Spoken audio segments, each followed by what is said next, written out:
네, 안녕하세요. 방금 소개받은 그 이뮤니티 이동일입니다. 반갑습니다.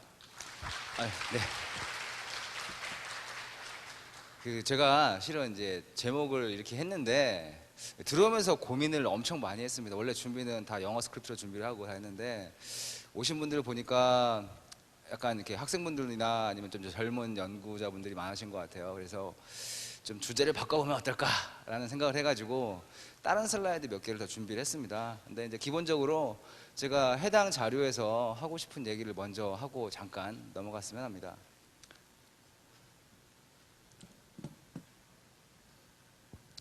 네, 그러면 저는 누구인가에 대해서 잠깐 말씀드릴게요. 1991년도에 이제 컴퓨터 프로그래밍 인스트럭터로 이제 일을 시작을 했습니다. 그 전에는 물론 이제 뭐 그냥 스크립트 키디도 하고 그냥 소프트웨어도 크랙도 하고 했었죠.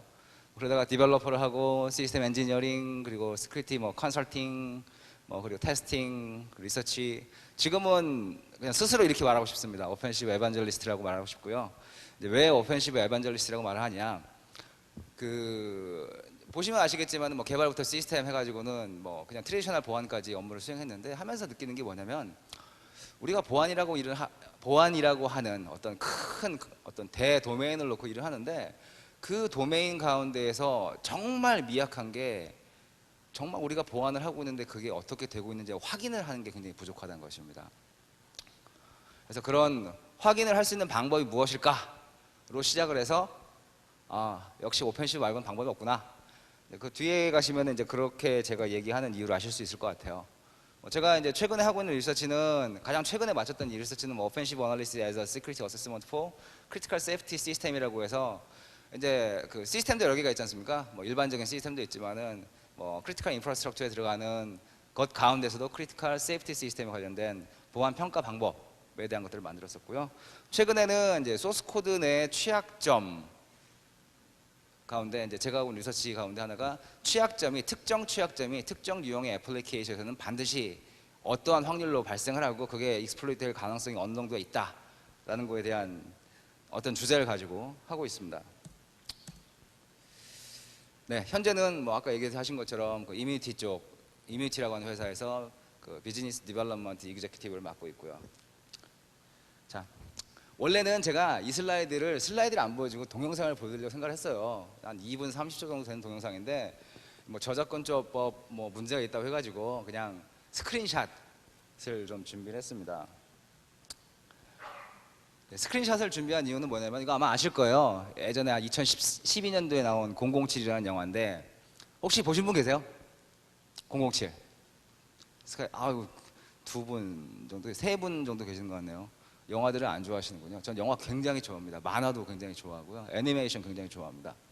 자, 이 장면이 어떤 장면이냐면은 아마 보신 분들은 기억나실 텐데 그 007이 이제 처음에 시작할 때 특별한 미션이 있어요. 그 미션이 뭐냐면은 그 테러리스트 집단들이 노리고 있는 특정 하드웨어를 이제 보호하는 건데 실제로 그 보호해야 할 대상 사람이 죽임을 당하고 하드디스크가 이제 탈취가 돼서 이제 나갔어요. 근데 그 하드디스크에 그 MI6 요원들 가운데에서 이제 인펄트레이시죠. 이제 스파이로 숨어 있는 이제 그 요원들의 정보가 다 나와 있어요. 어디서 일을 하고 있고 이름이 뭐고 사진이고 다 나와 있어요. 그래서 이제 그걸 뺏기지 않기 위해서 이제 제임스 본드, 다니엘 크레이가 열심히 쫓아갑니다. 쫓아가가지고 결국은 나중에 죽어요. 이제 죽는 걸로 나오죠. 죽고 그리고 이제 그 하드디스크에 있던 스파이들에 관련된 정보들이 유출이 돼서 수십 명의 스파이들이 죽고 그리고 이제 실제로 MI6 본부가 물리적인 공격을 당해서 폭파되기도 합니다. 그것 때문에 여기 가운데에 계시는 분이 미니스터예요. 수상. 여기 계시는 여자분이 수상이고 여기에 있는 여자분이 007의 M이라고 하는 그 J00 라이센스를 가진 사람들의 수장이라고 할 수 있죠.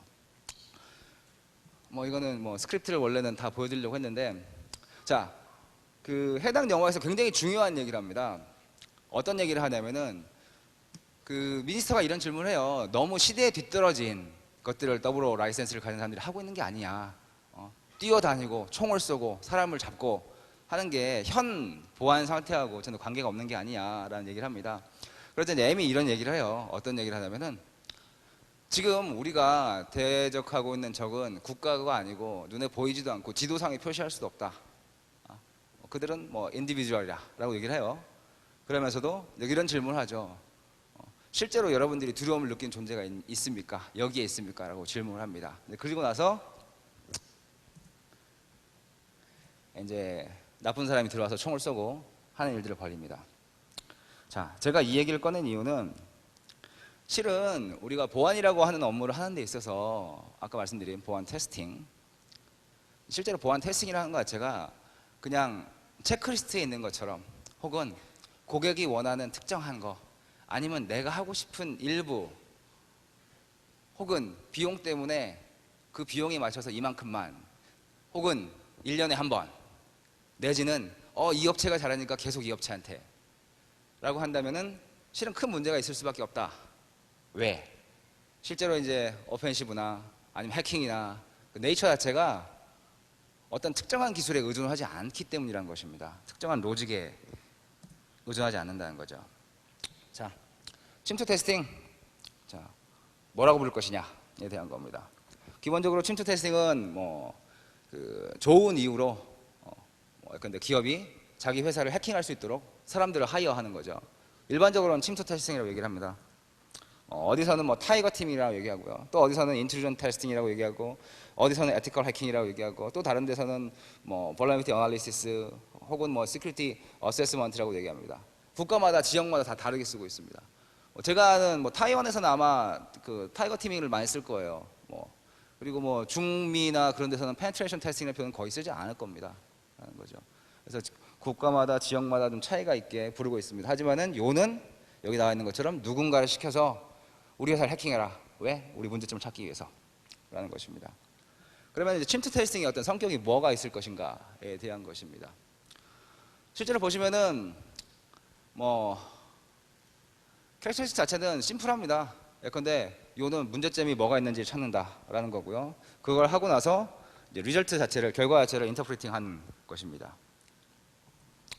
자, 또 다른 거는 뭐냐면은 우리가 봐야 할 보안 자체가 실은 굉장히 단순하지 않다는 거죠. 여기 오신 분들한테는 실은 얘기하고 싶지 않은 부분들이에요. 이런 얘기들은요. 왜냐면은 제가 생각할 때 작년에 오신 분들은 조금 젊고 연구를 하시는 분들보다는 약간 기업에서 일하시고 어떤 기업에서 기획을 하시고 하시는 분들이 많았기 때문에 실은 이제 얘기가 좀 안 맞아요. 네. 자, 그래서 피직스를 같아서 굉장히 많은 도메인과 굉장히 많은 역학적인 상황들이 있습니다. 자, 스니커스라고 하는 영화가 있습니다. 아마 아무도 모르실 거예요. 저같이 올드 패션들이나 아는 영화죠. 아마 혹시 관심 있으면 찾아보십시오. 이 영화가 어떻게 보면은 해킹 영화의 거의 시초격 영화라고 말할 수 있을 것 같고요. 스니커즈는 여기 먹는 스니커즈가 아니고 이 사람들이 하는 업무 때문에 스니커즈라는 이름을 불리게 됐습니다. 정확하게 이 사람들이 하는 일은 뱅크 러버링입니다. 자, 이게 영화 도입부입니다. 도입부가 뭐냐면은 은행에 개인 세이프티 박스가 있어요. 그 세이프티 박스에 낮에 이제 어떤 사람들이 와가지고 몇 시가 되면은 이렇게 발화가 돼서 연기가 나는 어떤 그런 세팅을 하고 갔어요. 왜냐면 개인 세이프티 박스니까. 그래가지고 화재 경보가 울립니다. 화재 경보가 울려서 일단 불이 나면 어떤 일이 발생하겠습니까? 기본적으로 도어 락들이 다 열리게 될 거예요. 도어 락이 열리기 때문에 그 당시 시스템이 그랬다는 거죠. 지금도 그럴지 모르겠네요. 도어 락이 열려가지고 외부에서 대기하고 있던 이제 그 은행 강도들이 들어옵니다. 들어오고 그 사이에 경비원은 뭘 하냐면은 자기 업무가 숙련이 안 된 외부에서 이제 아웃소싱 하는 사람들이에요. 렌탈 폴리스라고 보통 얘기를 해요. 렌탈 캅이라고 얘기를 하고. 근데 좌우지간 렌탈 시큐리티가 이제 매뉴얼 뒤져요. 화재 경보가 울렸을 때 어떻게 해야지? 하고 매뉴얼 뒤지고 그 사이에 이제 러버링 하는 친구들은 이렇게 뛰어 들어옵니다. 큰 홀을 가로지르고 심지어는 거기서 꽈당하고 넘어지기도 해요. 우당탕탕 영화에서 나옵니다. 그런데 이 친구는 떼르릉 울리는 소리 때문에 계속 전화를 하고 있죠. 이거 어떻게 처리해야 되냐. 자, 그 사이에 이제 아까 들어왔던 그 두 러버리들은 이제 그 통신 박스를 열고 이제 필요한 것들을 작업을 하게 됩니다. 작업을 하고요. 이렇게 지금 좋아하죠. 굉장히 좋아하는 이유가 아마 폴스 알람일 거다 하고는 아까 통신 박스에서 스위치를 껐어요. 화재 알람. 가지고는 딱 멈추니까 좋아하는 장면입니다. 근데 실제 본인이 전화를 건 사람 역시도 실제로 서에서 일하는 사람이 아니에요. 해킹팀 가운데 한 명이고 러버리 가운데 한 명인 거죠. 자, 그래가지고 이제 아까 들어갔던 사람은 그 은행 단말기 앞에 앉아가지고 이제 돈을 넘기는 작업을 합니다. 그 다음날 아침에 돈을 찾아가지고요 들고 나옵니다. 이때 나올 때 이 여자가 물어봐요. 이 여자가 이제 여자 쪽 계신 분이 그 은행 직원이고 이쪽 남자가 로버트를 보는데 어제 침투했던 사람 중에 한 명이죠. 왜 뱅크 계좌를 닫으세요? 하니까 이렇게 얘기합니다. 그냥 오늘 아침에 이상한 기분이 들었는데 그게 여기에 돈을 맡기는 게 굉장히 안전하지 않을 것 같다라고 하는 생각이 들어서 돈을 찾아간다고 얘기합니다. 실은 이제 어제 다 뺀 돈들이죠. 그리고 이 사람이 경찰 앞을 유유히 지나가지고 만난 사람들이 누구냐면요, 이 은행의 에그저큐티브들이에요. 그래서 돈을 딱 내놓으면서 여러분 은행이 굉장히 문제가 있는데 다른 건 다 좋은데 어떤 문제가 있냐면 커뮤니케이션 라인에 대한 보안 문제가 있고 그 다음에 또 하나는 미숙한 어떤 경찰관에 대한 이슈가 있다라고 하는 걸 보여줍니다. 실제로 해당 영화에서는 이거를 뭐 영화로 보면 훨씬 재밌는데 그 말로 하니까 재미가 없어요. 저도 미치겠어요. 저작권법이 왜 사람을 이렇게 막는지 모르겠는데 한번 찾아보십시오. 이 영화를 보면은 중간에 실제로 하드웨어 해킹을 해가지고 그 당시 이제 80년대 아마 배경을 한 건데 하드웨어 해킹을 해가지고 실제 원하는 업무들을 수행할 수 있도록 하는 것들을 다 보여주고 있습니다. 이미 오래전부터. 그래서 요는 페네트레이션 테스팅이라는 거는 바로 이겁니다라는 거죠. 도대체 어디가 약점인지를 먼저 분석을 해야 되고요. 그 분석을 하기에 앞서서 비즈니스 코어가 도대체 뭐냐, 이 기업, 이 조직의 밸류라고 하는 게 도대체 뭐냐, 가장 최고의 밸류가 뭐고 그거를 위태롭게 할 수 있는 게 무엇인지를 알아낸 다음에 그거를 활용하는 방법들을 보여주고 거기에 대한 딜리버러블을 만들어서 전달하고요. 그게 실제로 인티그레이션 돼가지고 보안 프로세스나 프로스처 자체를 개선할 수 있도록 하는 거라는 것입니다. 재미없어요, 그죠? 혹시 이 가운데서 그 어떤 취약점 리서치 하시는 분들 계세요? 취약점 리서치 없으세요? 아니면은 뭐 보안 테스팅? 여보세요? 네. 리액션 없네요. 네. 그냥 계속 할게요 그러면요. 자, 해킹의 임팩트입니다. 우리가 왜 그런 펜 테스팅을 해야 되느냐, 우리가 왜 돈을 들여가지고 좀 더 많은 사람들을 하이어링해서 테스팅을 해야 되냐에 대한 이슈입니다. 자, 리소스에 대한 이슈가 있습니다. 인포메이션에 대한 이슈가 있고 시간에 대한 이슈가 있고요. 브랜드 앤 레퓨테이션에 대한 이슈가 있습니다. 실제로 한국에서는 브랜드 앤 레퓨테이션은 별로 신경 안 쓰는 것 같아요. 제가 개인적으로 볼 때. 왜냐면은 초이스가 별로 없어가지고 해킹 당해도 벌금 내고 뭐 민사소송하고 그리고 와서 또 한 1년 지나면은 예전에 가지고 있던 고객들 퍼센테이지 그대로 올라와요. 그래서 레퓨테이션 별로 신경 안 쓰는 것 같은데 실제 해킹이 나면 리소스에 대한 문제가 발생하죠. 약간 서비스가 중지가 됐다거나 아니면 뭐 어떤 코드가 유출됐다거나 디스크를 막 누가 갖다 쓴다거나 이슈가 되겠죠. 네. 정보 로스나 아니면은 뭐 인티그리티 무결성에 대한 이슈나 아니면 노출이나 이런 것들은 뭐 일단은 데미지를 받을 수 있으니까. 그리고 시간입니다. 뭐 사고 분석을 한다든지 사고로 중지됐던 걸 살린다든지 뭐 이게 다 비용이죠. 굉장히 큰 비용적인 이슈가 될 겁니다. 이게 해킹 일반적인 이슈입니다. 자, 그러면 해커. 여러분들 가운데 나 해커입니다라고 하시는 분만 한번 손을 좀 들어주십시오. 이렇게 리액션이 없어요, 진짜. 난 살다가 제가 솔직히 이렇게 세미나장 가서 발표한 거는 뭐 굉장히 많아요. 근데 여기 계신 분들 제가 연세를 쭉 보고 보니까 주무실 나이는 아니에요, 이 시간에. 자, 내가 시큐리티를 전문으로 업으로 하는 사람이다. 한 분, 두 분, 세 분, 네 분. 네. 나는 시큐리티를 업으로 하지 않지만은 재미로 한다. 재미로 한다. 저는 반은 재미로 하고 있습니다. 반은 업으로 하고 있고요. 네. 한 분 계시네요. 신기한데. 그러면은 나는 어쩔 수 없이 대학을 갔기 때문에 대학의 보안학과나 컴퓨터 공학과를 갔는데 요즘 굉장히 중요한 게 보안 이슈가 있어서 앞으로 미래를 위해서 그냥 보안을 어쩔 수 없이 공부한다. 이게 훨씬 빈도가 높네요. 한 분, 두 분, 세 분, 네 분. 네, 감사합니다. 굉장히 솔직하신 분들이네요. 네.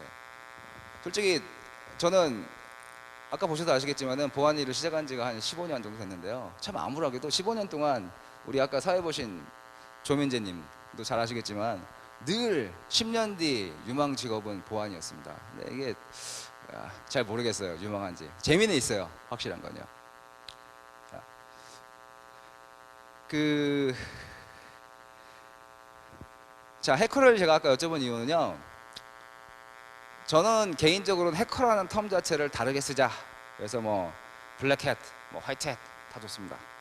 다 좋은데 실제 알아야 할 거는 여러분들 가운데 해커라고 하시는 거를 자부심을 가지고 있으신다고 한다면은 아마 여기에 딱 맞는 걸 거예요. 예컨대 컴퓨터를 가지고 놀고 분석하고 하는 것 자체가 재밌고 이거 도전을 하나하나 해결하는 게 굉장히 즐거우신 분들일 겁니다.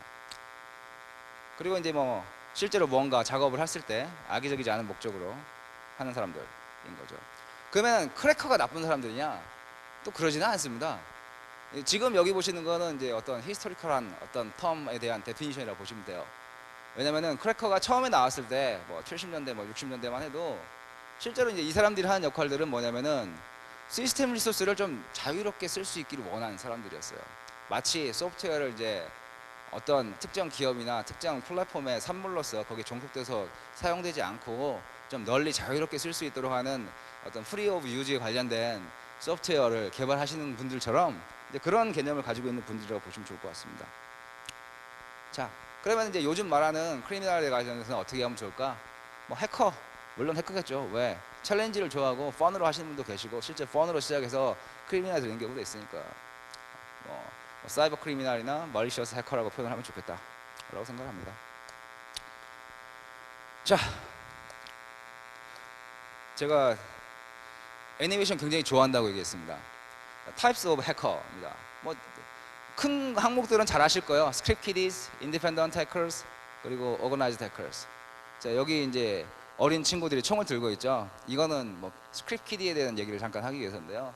보시면 뭐 Unstructured, Structured, Determined라고 하는 표현을 썼습니다. 뭐 자세한 얘기들은 뭐 제가 시간이 없어서 나중에 개인적으로 물어보시면 답변을 드릴게요. 요는 뭐냐면은 스크립트 키드가 예전에는 별거 아니었어요.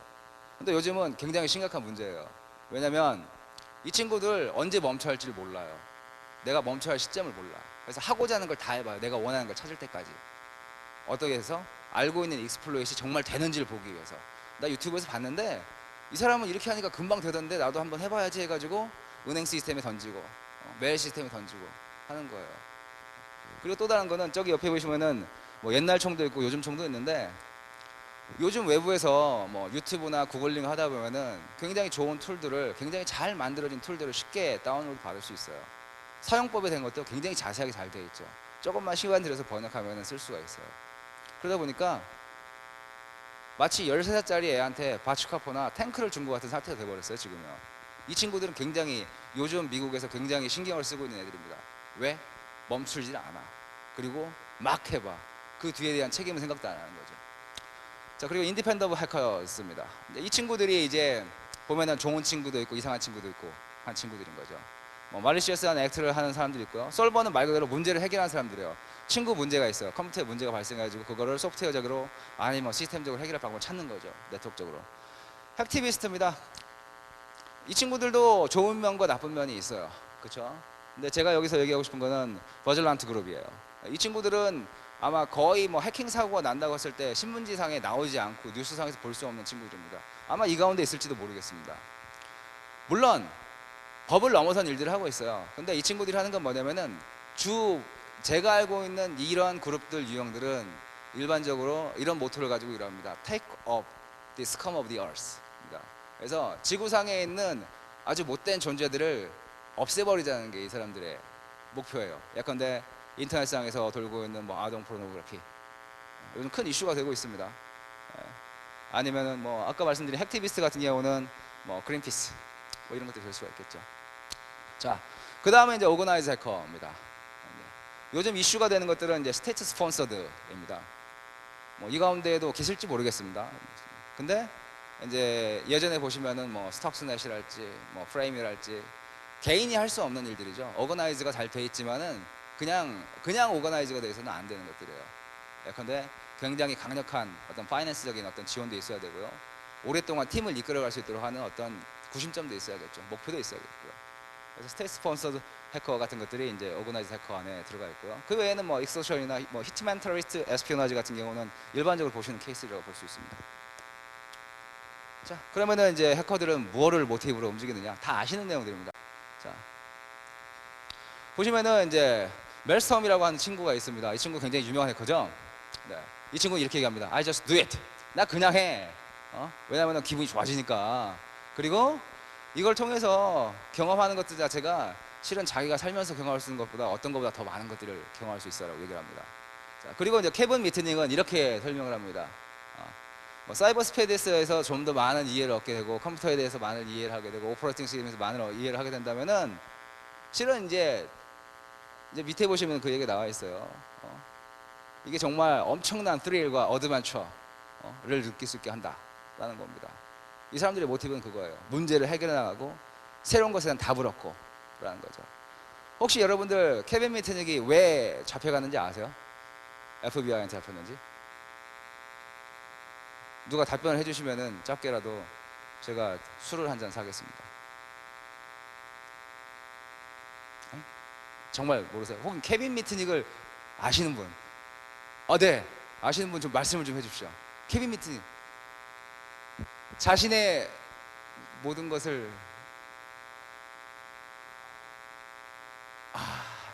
참 죄송하네요. 제가 나중에 개인적으로 가서 듣겠습니다. 안 들려요. 자, 케빈 미트닉이 기본적으로 이제 문제가 됐던 이유 중에 하나가 뭐냐면요. 아마 얘기를 그렇게 했을 거라 생각되는데 그 케빈 미트닉이 활동하던 시대, 이제 핸드폰이 처음 나왔던 시대가 있습니다. 그 시대가 이제 모토로라라고 하는 회사가 시장을 아주 훑고 다닐 때입니다. 그때 모토로라 스타텍이라고 하는 모델이 있었어요. 혹시 아시는 분 계세요? 스타텍이라는 모델이 있었는데 이 스타텍 모델에 대한 소스 코드를 훔치는 건 아니죠. 뽑아내는 일을 이 친구가 했습니다. 그래서 FBI한테 쫓겨다녔어요. 쫓겨났는데 물론 잡힌 거는 다른 것 때문에 잡혔죠. 뭐 스니핑 때문에 잡히긴 했는데요. 스니핑을 이용한 해킹 때문에 잡히긴 했는데 이 친구가 얘기하는 그겁니다. 나는 챌린지 이거를 해결하고 싶어 이렇게 해야지 저렇게 해야지 가진 방법을 다 해요 하면서 그거를 뚫어낼 때 희열이라는 거죠. 자, 그리고 이제 그 다른 것들이 있습니다. 다른 해커들이나 일반적인 해커들이 가지고 있는 6가지 기본적인 내가 해킹을 해야지 라고 하는 어떤 드라이버에 대한 겁니다. 자, 컴퓨터에 미쳐 있는 거죠. 그리고 어떤 가능성에 대한 것들을 풀어내고 싶어 하는 마음이 있는 거고요. 뭐 즐거움, 뭐 기쁨, 그리고 이제 소셜 스테이투스는 나 그룹에서 이렇게 일하고 있어 라고 하는 걸 보여주고 싶은 것도 있고요. 파워, 내가 여기 이거 했어 봐라 나 무시하지 마라. 베러먼트 오브 소사이티입니다. 그룹 내에서 포지셔닝을 하기 위한 것들이에요. 자, 갑자기 Can You Survive가 나왔는데요. 이건 뭐냐면은 아까 해킹의 임팩트에서 얘기했고, 자, 그리고 해커에 대해서 얘기했습니다. 그리고 이 친구들이 가지고 있는 어떤 모티베이션에 대해서도 얘기했고요. 해커의 타입에 대해서 얘기했습니다. 별의별 희한한 케이스들이 많이 있어요. 외부에서 공격하는 케이스가. 정말 그룹핑을 해서 악의적인 것들을 하는 사람도 있지만요. 아무것도 모르는 사람들이 그냥 툴 막 돌려서 하는 경우도 있습니다. 그러면은 이게 목적이 없이 막 이루어지는 것도 있어요. 아니면은 아까 말씀드린 것처럼 실제로 뭐 에스피오나지가 됐든 아니면 돈을 목적으로 하든 뭐 랜서닝을 하기 위해서 하는 건 그런다고 한다면은 그것들에 대해서는 실은 정해진 루틴이 있습니다. 공격에 대한 루틴, 공격을 이용하기 위해서 접근한 방식에 대한 루틴들이 있어요. 그러면은 기업이나 조직들이 실제로 이러한 다양한 형태의 위협에 대해서 대응을 하려면 어떻게 할까라는 거죠. 아까 말씀드린 것처럼 뭐 1년에 한 번 이루어지는 침투 테스팅 혹은 체크리스트 기반의 침투 테스팅. 저 회사가 이름이 있으니까 이제 이름 있는 회사를 여기서 언급하면 문제가 되겠죠. 저 회사 뭐 A사, B사, C사, D사가 이름이 있으니까 혹은 3년간 해왔는데 여기가 결과를 잘 해주니까 얘네 결과치를 내면은 위에서 찍히질 않으니까 라는 이유를 가지고 실제 침투 테스팅이나 보안 평가를 한다고 한다면 큰 문제가 될 거라는 것이죠. 본인들이 모르는 문제가 이미 발생해 있다라는 것입니다. 끊어가나요?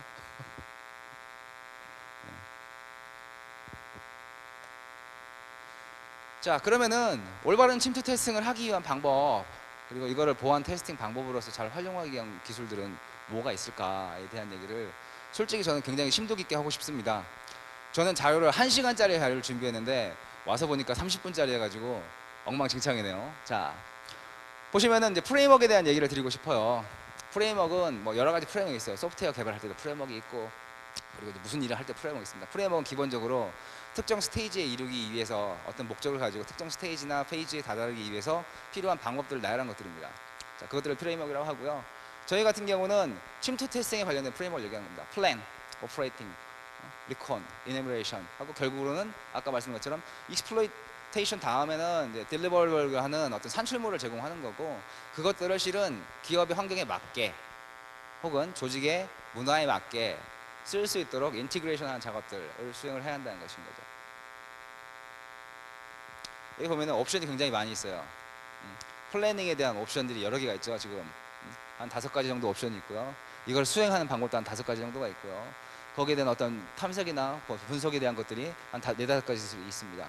밑에 보시면은 선택된 옵션이 있고 선택이 안 된 옵션이 있고, 아니면은 어떤 활용할 수가 없기 때문에 실제 가능하지 않은 것들이 있고, 뭐 이런 것들이 있어요. 이런 것들은 실은 쭉 나열을 해야 된다는 거죠. 만약 보안이나 침투 테스팅을 고려하시는 분들이라고 한다면 제안서에 저런 사항들을 넣는다거나, 아니면 기업에서 기획을 하신다면은 저런 고려를 가지고 실제로 침투 테스팅을 하기 원하는 방향을 제시하는 분들하고 얘기를 나눌 겁니다.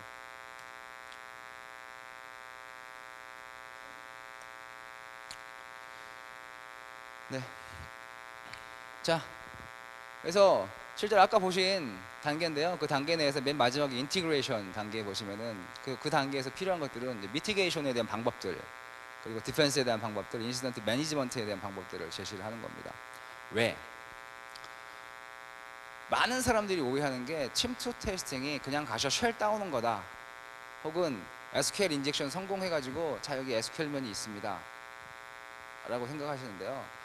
실은 침투 테스팅이라고 하는 것 자체는 굉장히 다각적으로 보안 프로세스에 대한 문제를 찾아볼 수 있도록 하고 보안 프로세스를 개선할 수 있도록 하는 툴인 것입니다. 그래서 미티게이션에 대한 것들은 그렇죠. 자, DB 나왔으니까 자, SQL 인젝션 막을 수 있는 방법 어떻게 할까요?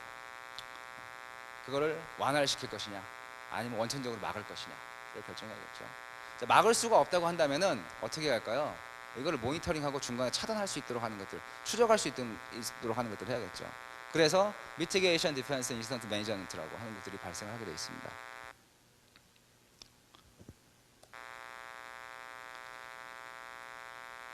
제가 마지막으로 얘기하고 싶은 거는요, 저한테 시간이 주어진다면 아마 제가 익숙하신 분들은 이 자료를 보였을 거예요. 이게 옛날에 한 자료인데, 자, exploit economics입니다. 요즘 보면은 뭐 버그 헌팅 하시는 분들 굉장히 많습니다. 근데 버그 헌팅 하시는 분들 외에도 요즘 그 이슈 있었죠? 해킹팀 해킹당한 거, 그쵸? 이 친구들 뭐 좋은 의도로 하지만은 늘 어떻게 활용되는 데가 문제예요. 실은 취약점도 마찬가지입니다. exploit, 공격 코드나 취약점을 악용한 방법에 대해서는 제가 얘기하고 싶은 건 이거예요. 뭐냐? 만약에 여러분들이 보안을 하시고 좋은 이유로 내가 하는 리서치를 보안 시장 혹은 기업, 국가, 개인들에게 도움을 주고 싶다라고 한다면은 exploit 많이 찾아내십시오. 그리고 많이 기관에 해주세요. 그걸 팔든 아니면은 도네이션을 하든 마음대로 하십시오. 왜? 여기 보시는 것처럼 실제로 이제 ROI라고 하는 게 이렇지 않습니까? 이제 gain from the investment 마이너스 cost of investment예요. 쓴 거 하고 얻을 수 있는 거, 그거를 기존에 쓴 걸로 나누는 거가 ROI가 나오는 거죠.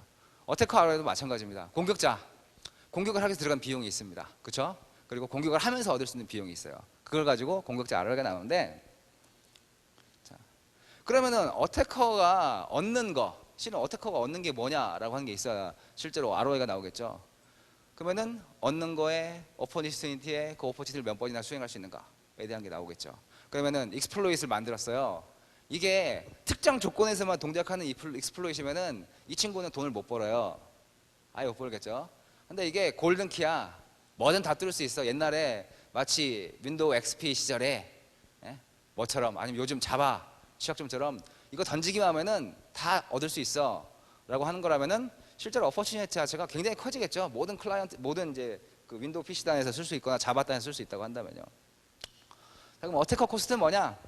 어태커 코스트는 뭐 익스플로이트에 관련돼서 수행할 수 있도록 하는 모든 재반 비용을 얘기하는 거예요. 예컨대 거기에 관련된 리서치, 벌러너비스를 찾는 데에 대한 비용이 될 거고, 이걸 익스플로이테이션으로 만들어내는 데에 대한 비용이 될 겁니다.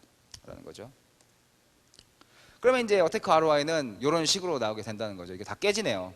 근데 알아보실 수 있으시겠죠? 그래서 결과론적으로는 어태커 ROI를 정말 좋지 않게 만들려면은 vulnerability 코스트하고 exploitation 코스트 자체를 높이면 된다는 거죠. 당연한 얘기인 거죠. 높이면 끝나는 겁니다. 그렇게 하려면 여러분들이 열심히 연구해가지고 패치 만들 수 있게 도움을 주고 뭐 모니터링 할 수 있게 도움을 주고 해주면 되는 거예요, 실은요. 자, 하지만 이제 문제 중에 하나는 이겁니다.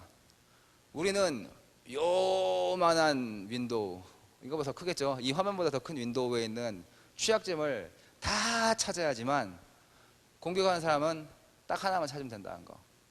그렇기 때문에 굿 리즌으로 취약점을 찾고 익스플로이트를 연구를 하는 사람들이 굉장히 중요합니다.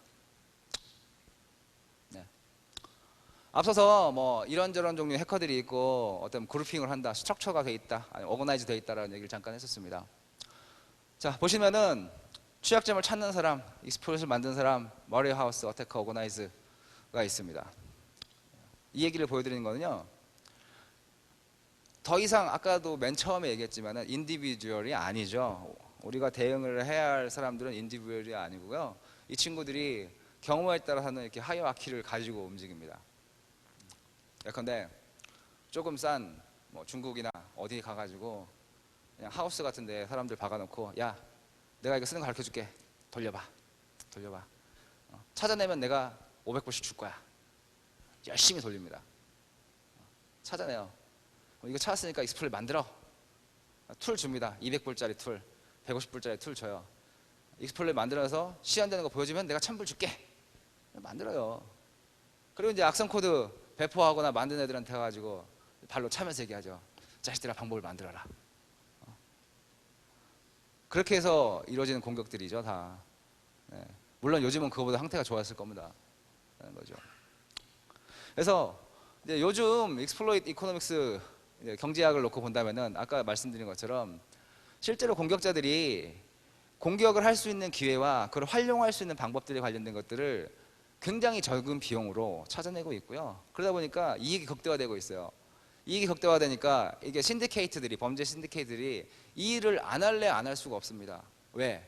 열심히 쪼아가지고 한 그룹이나 두 그룹을 쪼아가지고 익스플로이트 하나만 잘 만들어내고 악성 코드 100% 하나만 잘 만들어내고 한다고 한다면은 이 친구들은 수억, 수십억 달러를 한 번에 벌 수가 있거든요. 라는 거죠. 자, 그런 사람들을 상대로 여러분들이 굿 리즌으로 보완을 하고 계신 거예요. 그렇게 믿어도 되는 거죠? 제가 아닌가요? 네, 감사합니다. 구독해주시면 감사합니다. 네.